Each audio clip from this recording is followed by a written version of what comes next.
Hello students. बच्चों, क्या आप जानना चाहते हैं कि कंपोजिशन ऑफ फंक्शंस का मतलब क्या होता है? हम लोगों ने पिछले कुछ वीडियोस में क्वेश्चंस तो सॉल्व किए हैं, लेकिन इसके पीछे का बेसिक कंसेप्ट क्या है? क्या आप लोग ये भी सीखना चाहते हैं?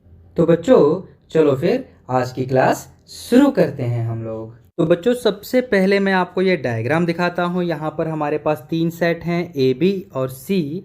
मान लीजिए सेट ए में एक एलिमेंट x है जिस पे हमने एक फंक्शन अप्लाई किया है, तो हमें आउटपुट क्या मिला? तो f ऑफ x। ठीक है, इसको अगर मैं y से रिप्रेजेंट कर दूं और इस y को अगर एक नए फंक्शन g पे मैं अप्लाई कर दूं तो क्या मिलेगा मुझे? g of y। अब आपको पता है ये y क्या है, तो वो fx है। ठीक है ना। इस पूरे फंक्शन को अगर मैं z मान लूंगा तो z क्या बन जाएगा? z बन जाएगा g ऑफ, और y की जगह fx डाल दो तो g ऑफ fx बन जाएगा। ठीक है बच्चों। सो इन जनरल आप देखें यहाँ पर कि क्या हो गया, तो फंक्शन g का इनपुट fx बन गया, तो आपको एक नया फंक्शन gof यानी गॉफ मिल गया, जो कि सेट a से सेट c में डिफाइंड है। बात समझ रहे हैं बच्चों आप लोग? कैसे बोला मैंने कि एक नया फंक्शन gof यानी गॉफ मिल गया, जो कि सेट a से c में डिफाइंड है। अब मैं आगे आपको इसका डेफिनेशन बताता हूँ और बाकी और भी जो इंपॉर्टेंट चीज़ें हैं वो आपको बताता हूँ। देखिए बच्चों, अगर एक फंक्शन f हम ले लेते हैं जो कि a से b में डिफाइंड है, जैसा कि आपने ऊपर डायग्राम में देखा, और एक फंक्शन g ले लेते हैं जो कि b से c में डिफाइंड है, सेट b से सेट c में डिफाइंड है। तो अगर ये दो फंक्शन है जिनका डेफिनेशन जैसे कि मैंने दिया है a से b एंड b से c में रेस्पेक्टिवली, तो एक कंपोजिट फंक्शन, हम एक नया टर्म यूज कर रहे हैं कि कंपोजिट फंक्शन या कंपोजिट मैपिंग GOF, जिसको मैं गॉफ पढ़ रहा था, तो कंपोजिट फंक्शन गॉफ जो कि फंक्शन f एंड g से बना हुआ है, तो it is defined by gof such that it is defined from set a to set c। बात समझ आ रही है आपको बच्चों? और इसे हम फर्दर रिप्रेजेंट कैसे करेंगे? तो हम लिखेंगे गॉफ ऑफ x। ठीक है, GOF ऑफ x। ठीक है, इस तरीके से ब्रैकेट में इसको रिप्रेजेंट करेंगे and that will be equal to g of fx for all x belonging to set a। इसलिए हमने गॉफ फंक्शन को a से c में डिफाइन करवाया था, आपने ऊपर डायग्राम में देखा है। ठीक है, तो आप डायग्राम को रिविजिट कर सकते हैं, स्लाइड को पीछे बैक साइड करके। तो बच्चों, अब मैं आपको एक बार रिकॉलेशन दूं कि फंक्शन f और g अगर a से b एंड b से c सेट में रेस्पेक्टिवली डिफाइन होंगे, तो गॉफ जो होगा composite function of f and g, तो वो a से c इन सेट्स पे डिफाइन होगा such that g of fx for all x belonging to set a। ठीक है बच्चों, अब मैं आपको टर्मिनोलॉजी बता देता हूं किस तरीके से हम इन चीज़ों को पढ़ते हैं। तो जैसे अगर मैं गॉफ की बात करूं, GOF, इसे हम कैसे और पढ़ते हैं? टेक्निकल लैंग्वेज क्या है? तो इसे हम कहते हैं G कंपोजिशन F। क्या बोला मैंने? G composition F। That is further इसे और क्या बोल सकते हैं? इसे कह सकते हैं कंपोजिट, इसे कह सकते हैं कंपोजिट मैपिंग या कंपोजिट फंक्शन।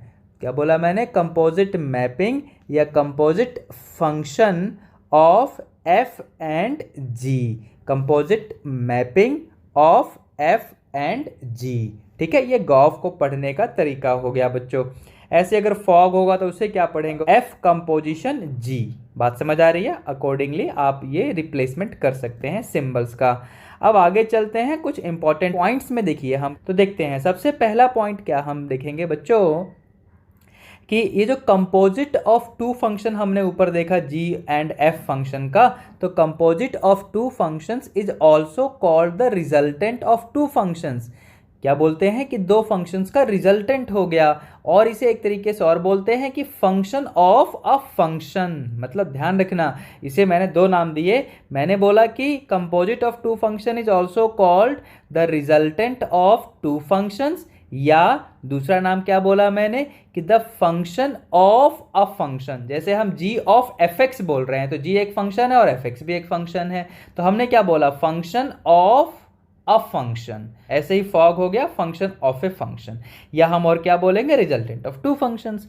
अब ये सेकंड पॉइंट हम देख लेते हैं बच्चों, if gof is to exist, मतलब ये इंपॉर्टेंट पॉइंट है, ध्यान से सुन लेना। अगर गॉफ को हमें एग्जिस्ट कराना है तो इंपॉर्टेंट पॉइंट क्या है कि जो फंक्शन एफ का रेंज होगा, फंक्शन एफ का जो आउटपुट मिलेगा, it must be a subset of the domain of function G. Range of F must be a subset of the domain of function G. बात समझ आ रही है? I have repeated this thing a number of times now. आप diagram में भी देखिए कि क्या हुआ, यहाँ पर फंक्शन एफ का आउटपुट यानी रेंज का कलेक्शन कहाँ से बन रहा है बच्चों, तो वो सेट बी में से बन रहा है, जिसको मैंने क्या बोला, रेंज ऑफ एफ। ठीक है, अब यही चीज़ जो रेंज ऑफ एफ यानी वाई से हमने इसको सिंबलाइज किया है, वो फंक्शन जी के लिए इनपुट का काम कर रहा है। इनपुट यानी डोमेन की बात हो गई है ना, जी का डोमेन, वही मैंने बोला आप लोगों को।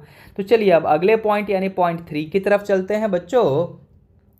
तो आपको ये बात भी ध्यान रखनी चाहिए कि जो फंक्शन गॉफ बनता है, जो नया वाला फंक्शन गॉफ बनता है, उसका डोमेन और आपके फंक्शन एफ का डोमेन बिल्कुल सेम था। आप याद करिए कि मैंने गॉफ के लिए क्या बोला था, for all X belonging to A बोला था, सेट ए, तो वही तो आपके फंक्शन एफ का भी डोमेन है।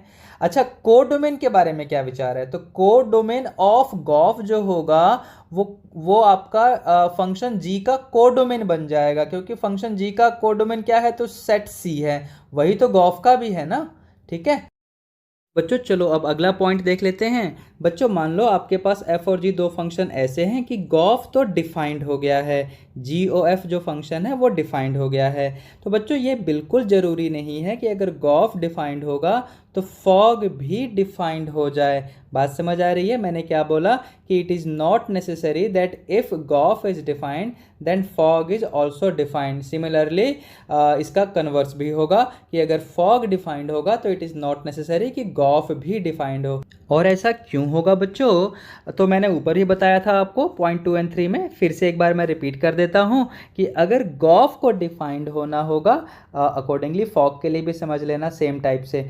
तो मैं बोल रहा हूँ कि अगर गॉफ को डिफाइंड होना होगा तो फंक्शन एफ का जो कोड डोमेन था, यानी जहाँ से रेंज बनता है, फंक्शन एफ का जो कोड डोमेन था वही फंक्शन जी का डोमेन होना चाहिए, यानी फंक्शन एफ का जहाँ से आउटपुट आएगा वही फंक्शन जी का इनपुट बनना चाहिए, तभी गॉफ डिफाइंड होगा। इसी के अकॉर्डिंग्स में आप फॉग को भी समझ सकते हैं। अब चलते हैं कुछ एग्जांपल्स ले लेते हैं बच्चों। मैं एज्यूम कर लेता हूँ दो फंक्शन एफ एंड जी जो कि सेट ऑफ रियल नंबर पे डिफाइंड है, ठीक है ना। और इनका डेफिनेशन मैं कैसे ले लेता हूँ कि मान लो आपका एफ एक्स जो है, so let me take any example, suppose F X is equal to 3x² - 5। अच्छा, जी एक्स ले लेता हूँ मैं 2 + x, ठीक है बच्चों।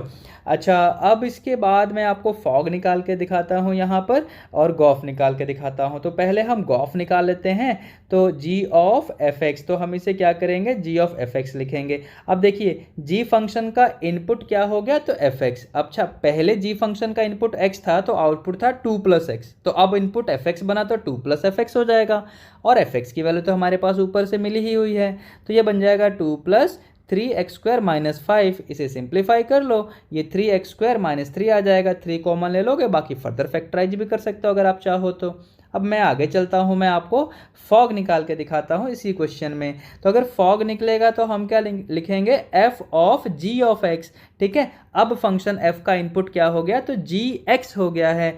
ऊपर क्या था, तो 3x² - 5। अब x की जगह gx डाल दो, ठीक है ना। अच्छा, gx की वैल्यू भी डाल दो अब अगले स्टेप में, तो वो क्या है, तो 2 + x है, ठीक है। तो 3 × 2 + x का होल स्क्वायर - 5, इसे हम कैलकुलेट कर लेंगे। 2 + x होल स्क्वायर में a + b होल स्क्वायर वाला फॉर्मूला लगा लेंगे बच्चों। तो a² + 2ab + b², ठीक है ना। बाहर 3 मल्टीप्लाई है, ध्यान रखना, इसलिए ब्रैकेट लगा रखा है मैंने। अब इसको सॉल्व कर लेंगे तो क्या आएगा, ये आएगा 3x² + 12x + 7। तो बच्चों आप लोगों को ये लेक्चर सही से समझ में आ गया है ना।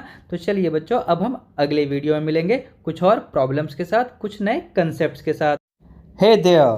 If you enjoyed this video and want to hear from me again, be sure to hit that subscribe button before you go. Meet you in the next video. Till then, be good.